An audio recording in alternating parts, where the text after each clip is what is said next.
First contact's price. Dr. Sarah Chen stood at her observatory desk, staring at readings that shouldn't exist. The stars in Sector 47 were going dark. Not dimming, not being obscured, simply ceasing to emit light. She'd been tracking the phenomenon for weeks, watching as it spread like ink through water across the night sky. Dr. Chen, you need to see this. Marcus, her graduate student, burst into the office. His tablet displayed a waveform she'd never seen before. It's broadcasting on all frequencies, every satellite, every radio telescope. They're all picking it up. The signal pulsed with an otherworldly rhythm, clearly artificial, but unlike anything human-made. Before Sarah could respond, the waveform shifted, resolving itself into words in perfect English. To any civilization receiving this message, they feed on light. They feed on energy. We tried to stop them. We failed. Our last ships carry the warning.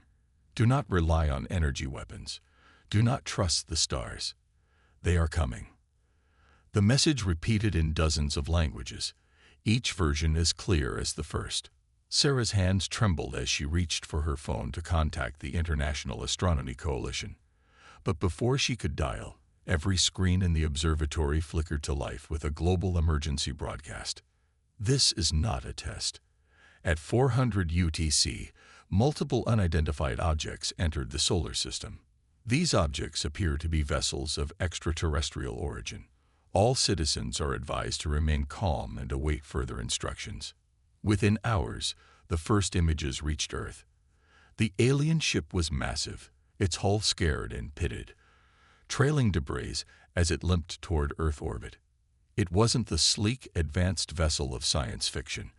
It looked wounded, desperate. Admiral James Torres watched from the bridge of the U.S. Infinity as the alien vessel approached. Earth's first purpose-built space warship seemed tiny compared to the approaching craft. All weapons systems armed, his tactical officer reported. But sir, they're not powering any weapons. Their energy signature is barely registering. Because they're dying. Dr. Chen's voice came through the comm. She'd been rushed to the Pentagon. As soon as the signal was confirmed, look at their trajectory. They're not so much flying as falling.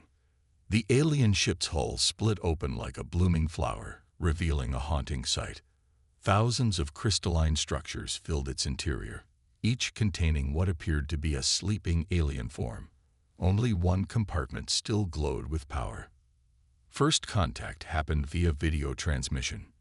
The alien commander, a tall, skeletal being with iridescent skin, spoke in that same perfect translation. We are the Luminarics. We were once a civilization of 10,000 worlds. Now we are fewer than 10,000 souls. They followed us. They will follow our trail. You have perhaps 3 of your Earth months before they arrive. Who are they? Admiral Torres asked. We called them the Void Hunters.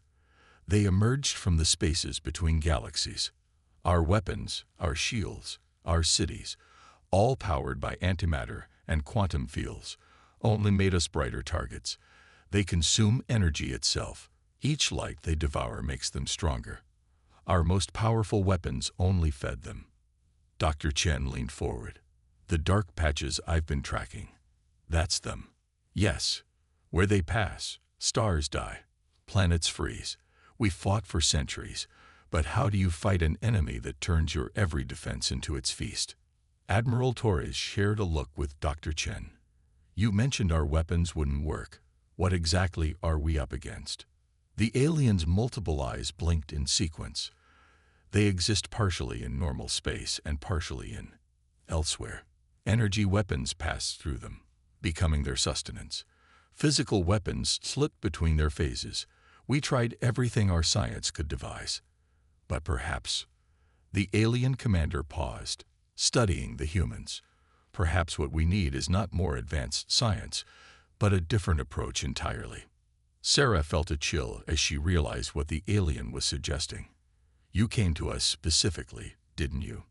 Not because we were close, but because we're still using primitive technology by your standards. Yes, Your civilization still understands how to fight without relying purely on energy weapons. You still know how to work with physical materials, chemical reactions, knowledge we've long since abandoned in favor of more advanced methods.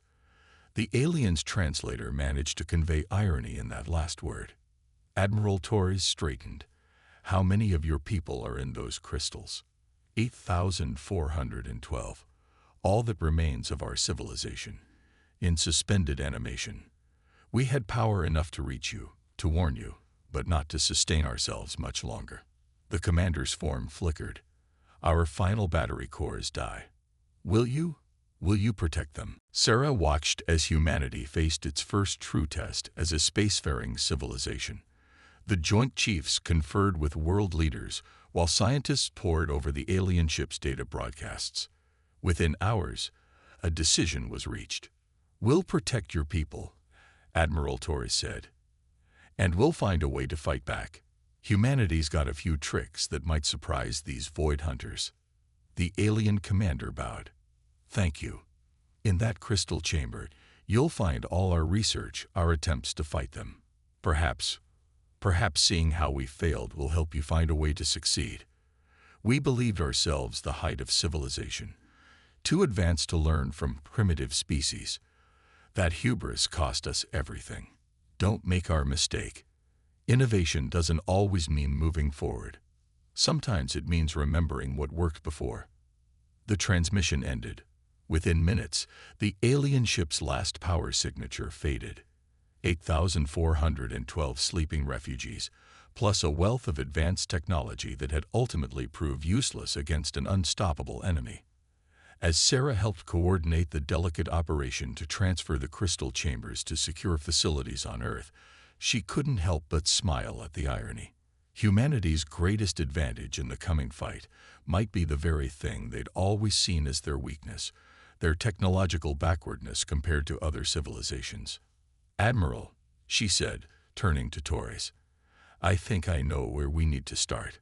We need to look backward to move forward. And I know just the people to help us do it.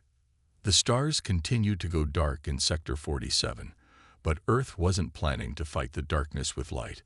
They were going to try something different, something that might just work because no advanced civilization would think to try it. The race against time had begun. The shadows approach. The Nevada desert wasn't where Dr. Sarah Chen expected to find humanity's best chance at survival, but here she was, watching retired mining equipment being pulled out of storage. 2 months had passed since the Luminarix warning, and Earth's preparation had taken some unusual turns. It's not pretty, but it'll work, explained Kate Rodriguez, former deep-sea mining engineer turned humanity's unlikely weapon designer.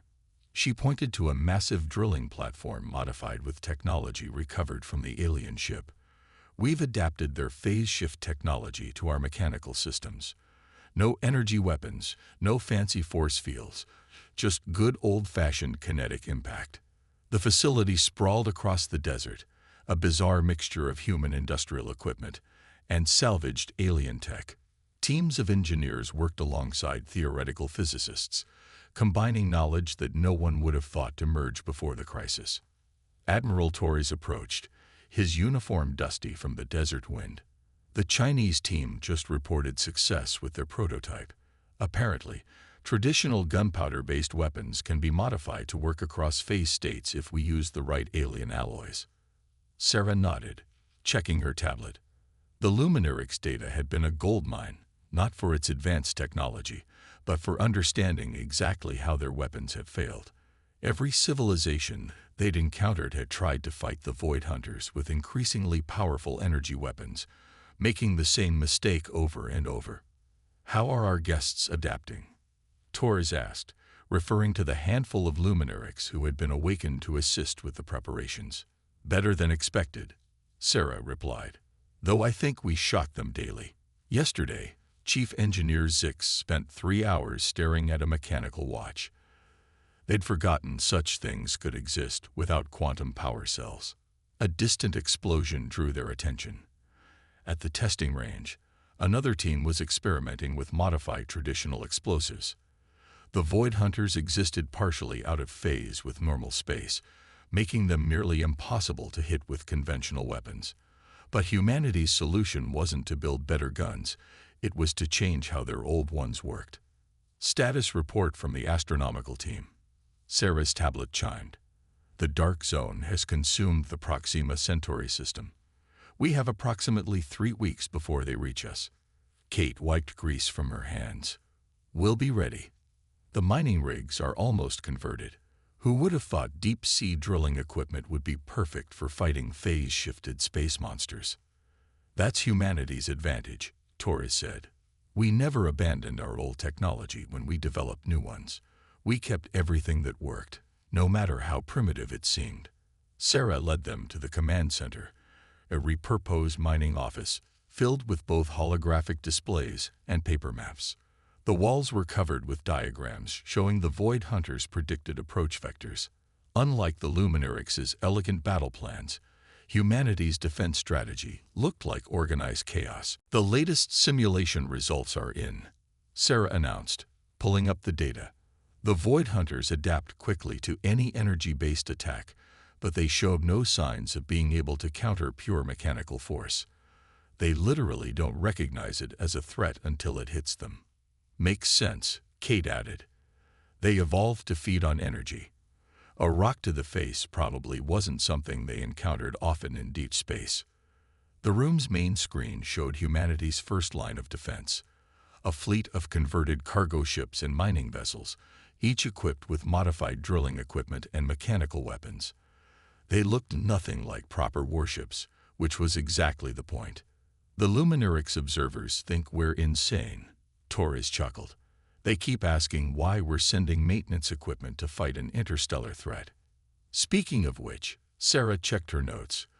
The Russian team's idea about using modified oil rig pumps as space-based weapons platforms actually worked. Apparently, the principles of fluid dynamics don't care much about phase shifting. Kate grinned. Of course they worked. You know what the Void Hunters remind me of. Deep-sea creatures that evolved around thermal vents. They're adapted to feed on energy, but have no defense against physical threats because they never needed one. A young lieutenant burst into the room. Admiral, you need to see this.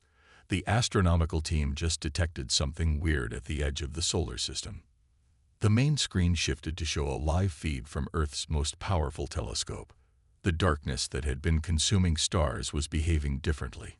Instead of its usual steady advance, it seemed to be hesitating. They're scanning us, Sarah realized. And they're confused. Look at these energy readings. They keep probing, but they're not finding what they expect. Torres studied the data. No massive energy weapons, no antimatter power plants, no quantum shields. We must look like a pre-industrial civilization to them. That's our second advantage, Sarah said.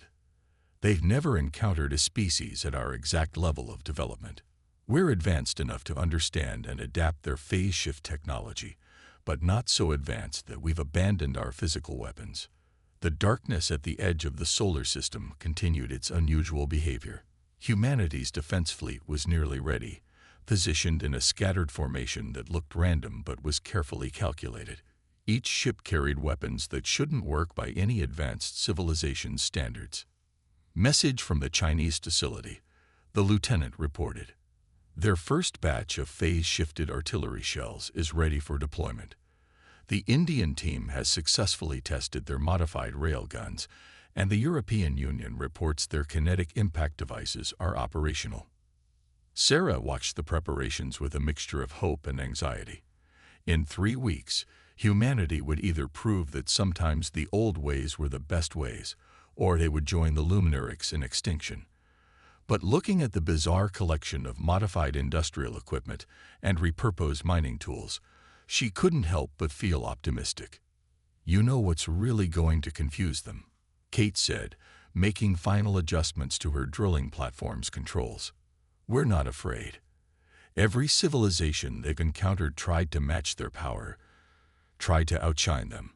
We're going to fight darkness with rust and steel. Admiral Torres nodded. Sometimes the best way to win isn't to play the same game better. It's to play a different game entirely. The darkness crept closer, but Earth was ready with a defense that no advanced civilization would have thought possible. Humanity was about to remind the galaxy that progress doesn't always mean abandoning the past. Sometimes it means remembering what worked before anyone thought to improve it. Back to basics. Saturn's rings glinted in the distant sunlight as humanity's makeshift defense fleet took position. Captain Maya Patel stood on the bridge of the modified mining vessel, MMV, Earthshaker, formerly the deep-sea mining ship Pacific Explorer. Her vessel, like the others in the fleet, looked more like an industrial accident than a warship. Contact approaching, her sensor officer reported. The void zone is accelerating. First wave of hunters will reach our position in 40 minutes. Maya watched the tactical display where the darkness crept toward them, consuming what little light reached this far from the sun. The void hunters had finally arrived, and humanity's first line of defense was a fleet of converted cargo ships, mining vessels, and industrial platforms. All ships maintain radio silence. Admiral Torres's voice crackled through the old-style hardline communication system they'd installed. No wireless transmissions, no energy signatures. They were running as dark as possible. Remember your training. Let them come to us. Dr. Chen's voice followed, transmitted from her position in the command bunker beneath the lunar surface. The hunters are maintaining their standard approach pattern. They still haven't recognized our ships as artificial constructs. To them, we must look like a debris field. Maya smiled at that. Her ship's exterior was deliberately rough, covered in mineral deposits and artificial asteroid dust. The whole fleet looked like nothing more than a collection of space rocks and industrial junk. The only new technology they carried was carefully shielded inside their hulls. The phase shift adapters reverse-engineered from Luminarix tech. 20 minutes to contact. The sensor officer updated. First visual confirmation of hunter entities. The main screen showed them for the first time. Massive, shapeless things that seemed to bend space around themselves. They moved like oil through water, leaving trails of darkness in their wake. The entities were beautiful in their own terrible way, shimmering with stolen starlight. Remember, Maya addressed her crew. They feed on energy. Our advantage is that we're not going to give them any. Every system is mechanical or chemical. Even our phase shift tech is powered by good old-fashioned diesel engines. A Luminarix observer stood silently at the back of the bridge, their crystalline form reflecting the dim emergency lighting. They had insisted on witnessing this battle, though Maya suspected they were expecting to watch another civilization fall. 10 minutes, the sensor officer called. They're ignoring us completely. The hunter swarm is passing right through our formation. Maya keyed her hardline to the command center. Dr. Chen, are you seeing this? They don't recognize us as a threat at all. Confirmed. Sarah's voice came back. Their sensor patterns show they're treating our ships as natural phenomena. No energy signatures to attract them. No technological signatures they recognize. We're effectively invisible. 5 minutes to optimal range. Maya took a deep breath. All hands, prepare for initial contact. Engineering, begin startup sequence for the phase shift drives. Deep in the Earthshaker's hull, massive diesel engines rumble to life, their power carefully contained and converted through Luminarix crystals. The ship's main weapon, a modified deep-sea drilling apparatus, began its warm-up sequence. Hunter swarm entering optimal range, tactical reported.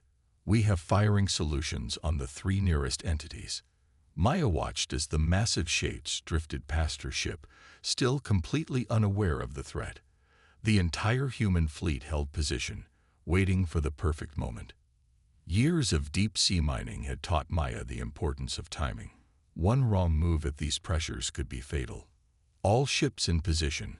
Admiral Torres's voice was calm. Commence Operation Darkness falls on my mark. Maya's hands tightened on her command chair. Everything they'd prepared for came down to this moment.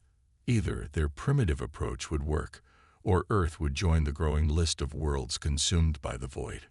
Mark. Maya's voice was steady. All hands, execute primary attack sequence. Engineering, full power to phase shift systems. Weapons, deploy primary drills. The Earthshaker shuddered as its main weapon extended. A massive drilling apparatus modified with phase shift technology. Around the fleet, similar weapons emerged from other ships.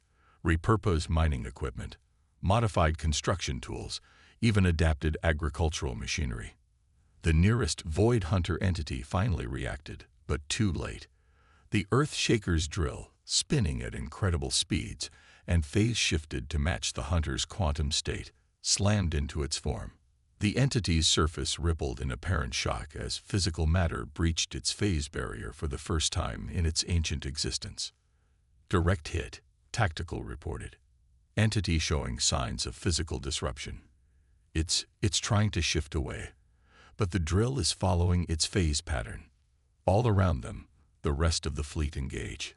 Modified oil rig pumps sprayed phase-shifted chemical compounds that stuck to the Hunter's forms. Converted cargo ships launched salvos of mechanically powered projectiles that passed through their phase barriers. Construction vessels deployed giant mechanical claws that grabbed and held the supposedly intangible beings. The Luminarix observer staggered forward, their crystalline form vibrating with shock. Impossible. They're vulnerable. Your primitive weapons. They're actually working. The Void Hunters began to react, but their responses were uncoordinated, confused. They tried to absorb the energy of the attacks, only to find there was no energy to consume. They attempted to phase shift away from the weapons, but the modified human technology followed them across quantum states. Multiple Hunter entities showing signs of severe physical damage. Tactical updated. They're retreating.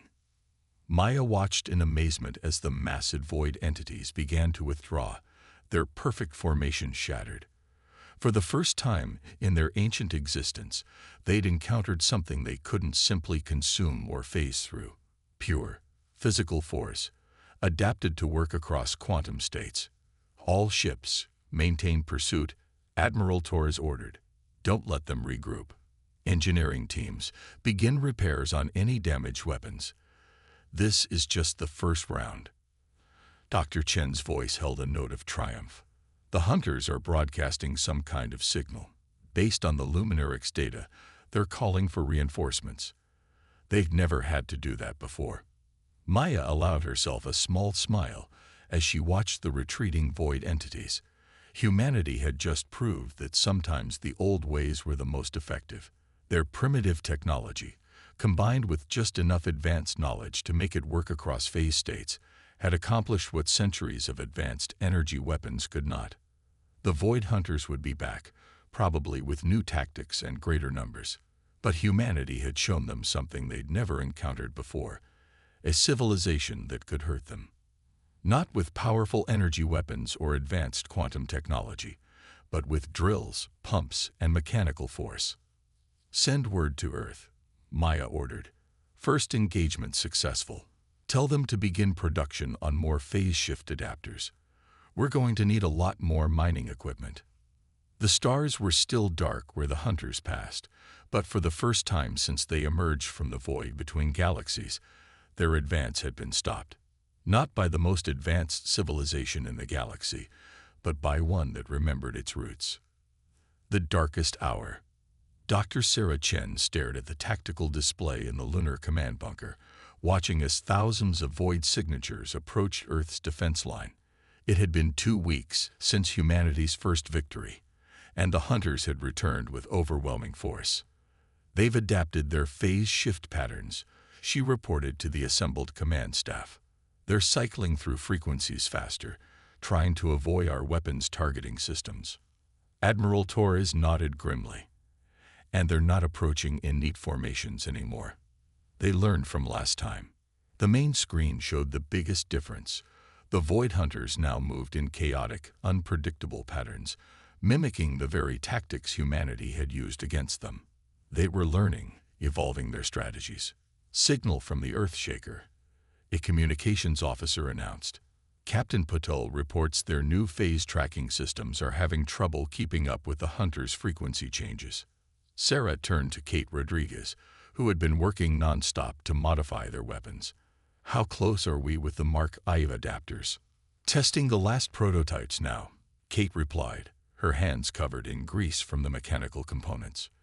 We've simplified the design, made it purely mechanical. No electronic parts for them to detect or drain. But we need more time. Time was the one thing they didn't have. The void entities had spread out across the solar system, consuming every energy source they could find. Jupiter's massive electromagnetic field had vanished hours ago, devoured by the hunters. Mars was now a dark spot in their sensors, its atmosphere stripped of energy. Message from the Chinese Defense Fleet, another officer reported. Their modified rail guns are having minimal effect.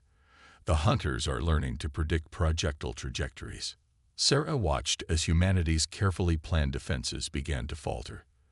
The Void Hunters had centuries of experience adapting to new threats, and they were putting that experience to use. We need something new, Torres said, voicing everyone's thoughts. They're countering our physical attacks by predicting where they'll land. We need something they can't predict. A quiet voice spoke from the corner. Perhaps we have been thinking about this wrong. Everyone turned to see Zix, the Luminarix engineer, step forward. We assumed we had to choose between energy weapons that feed them and physical weapons that hurt them. But what if there is a third option? Sarah felt a spark of inspiration. You're talking about using their own nature against them. Their need to consume energy. Precisely. Zix moved to the tactical display. They cannot help but feed when energy is available. It is their primary drive, stronger than self-preservation. Kate's eyes widened, like a moth to a flame. We could use that. Admiral Torres leaned forward. What exactly are you suggesting? A trap, Sarah said, the plan forming in her mind. We give them exactly what they want. Energy, lots of it. But we control how they consume it. The next hour was a flurry of activity as the plan took shape. Every available ship was modified, every weapon reconfigured. It was desperate, possibly suicidal, but it was also uniquely human in its approach. Captain Maya Patel's voice crackled through the command center speakers. First wave of hunters approaching my position. Beginning Operation Mothtrap. The tactical display showed the Earthshaker and its sister ships moving into new formations. Each vessel now carried something that would have seemed insane just hours ago. Powerful energy generators, deliberately left exposed. They're taking the bait, Sarah reported, watching as void entities broke formation, drawn to the energy signatures. Multiple hunters approaching the trap points. The plan relied on the Void Hunters' own nature, their inability to resist energy. As they moved to feed, humanity's ships began an intricate dance, using the Hunters' own predictable feeding behavior to guide them. Phase 2, Torres ordered. Deploy the gravity nets. This was where human ingenuity truly shone. The energy sources weren't just bait, they were carefully calculated focal points. As the hunters fed, they created distortions in space-time. Distortions that humanity's ships exploited with modified mining gravitational field generators. It's working, Kate exclaimed. The gravity fields are containing them. They can't phase shift while they're feeding. The void entities found themselves trapped by their own feeding frenzy, caught in overlapping gravity fields that grew stronger as they consumed more energy. The more they fed, the more they strengthened their own prison. All ships, execute final phase, Torres commanded. Deploy physical weapons while targets are contained. The trap was sprung. With the hunters held in place by their own gluttony, humanity's fleet unleashed everything they had. Phase-shifted drills, modified railguns, and experimental weapons all struck at once. The results were devastating. Unable to phase shift away and committed to feeding, the void entities took the full force of humanity's arsenal. The darkness that had consumed countless civilizations began to fragment and break. But victory came at a terrible cost. Several human ships, positioned too close to the energy sources, were drained completely. The Earthshaker itself took heavy damage, its hull breached in multiple places. Multiple hunter entities destroyed, Tactical reported. Others are retreating. No, not retreating. They're regrouping. Sarah studied the data with growing concern. They're learning faster than we expected. The same trick won't work twice. It doesn't need to, Torres replied. We've proven they can be beaten. Not just driven off, actually destroyed. The command center erupted in cheers, but Sarah noticed Zix's troubled expression. What is it? They will return, the Luminarix engineer said quietly. And they will bring something worse.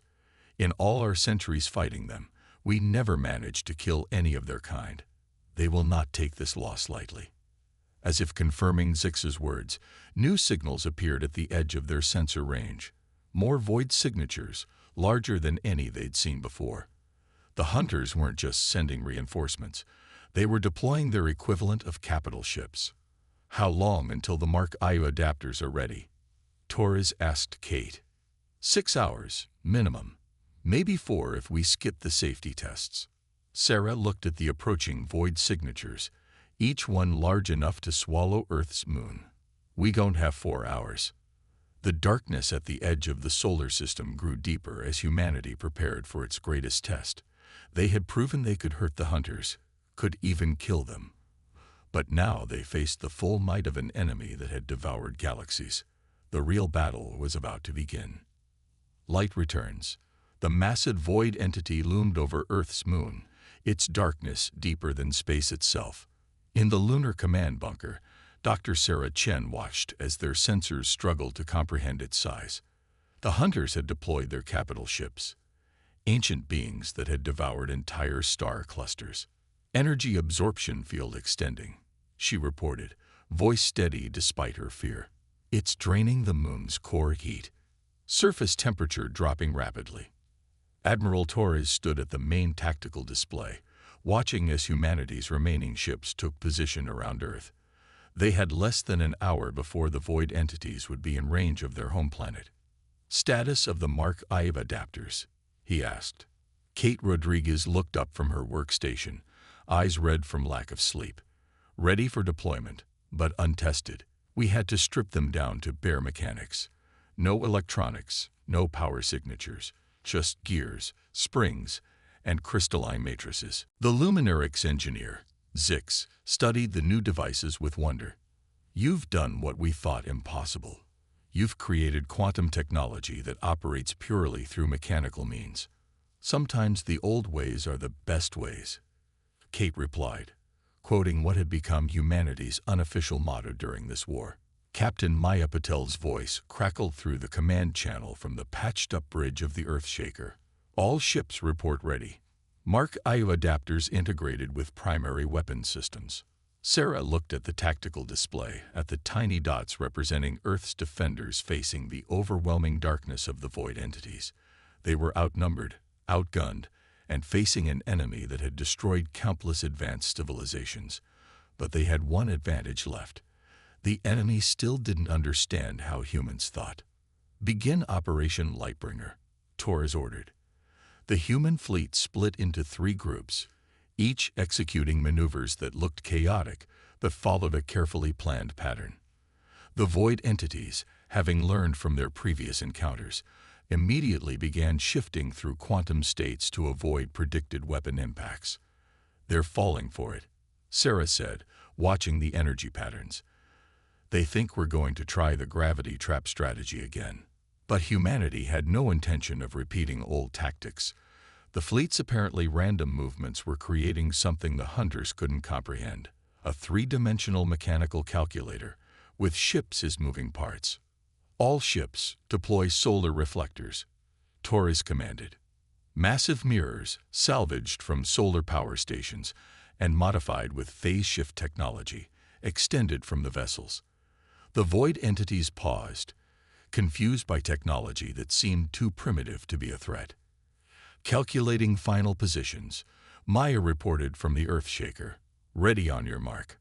Sarah held her breath as the plan entered its critical phase.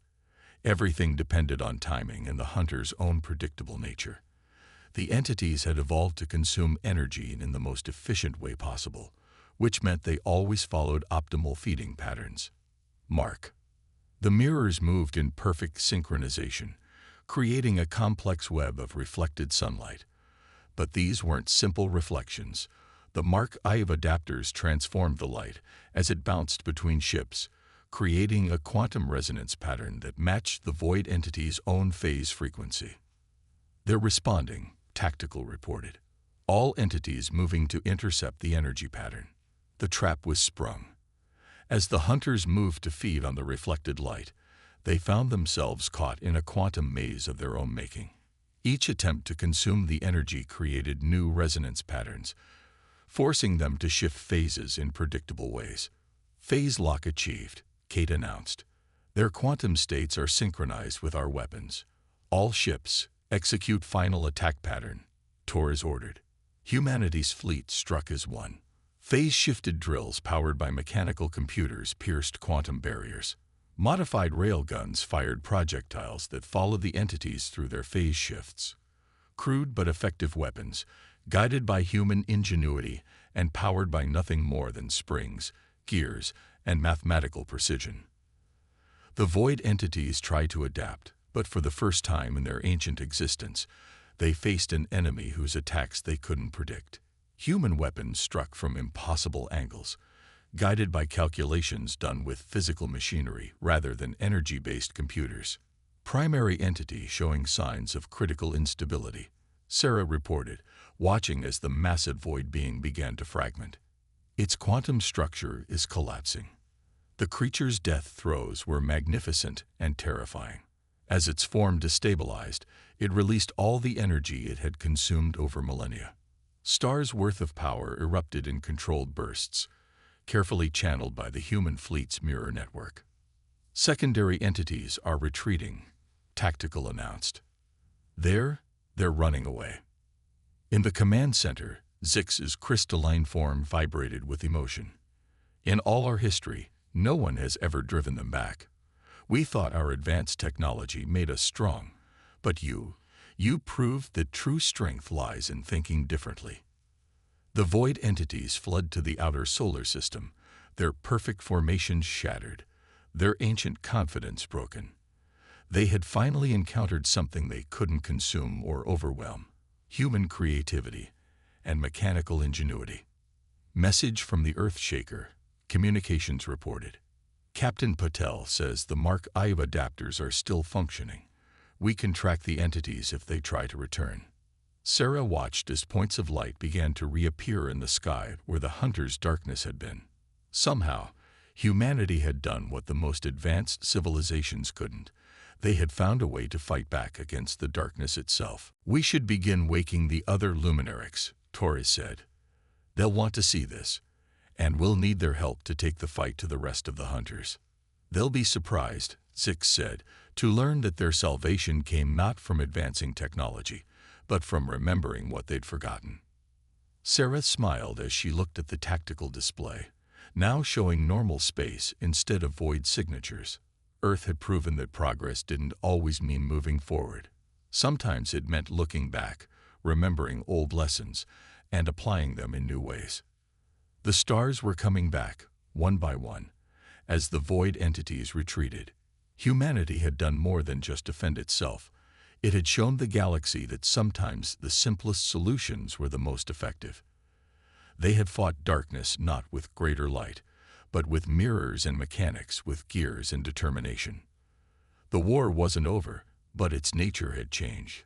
The void hunters would return, but they would find humanity ready, armed not with advanced energy weapons or quantum computers, but with creativity, mechanical ingenuity, and the simple wisdom of remembering what worked before anyone thought to improve it. As the command center erupted in celebration, Sarah looked at the prototype for the Mark II adapter on Kate's workbench. It was even simpler than the Mark II, just springs, gears, and crystals, arranged in ways that would make any advanced civilization scratch their heads in confusion. Sometimes, she thought, The best way to advance wasn't to look forward, but to remember what you left behind.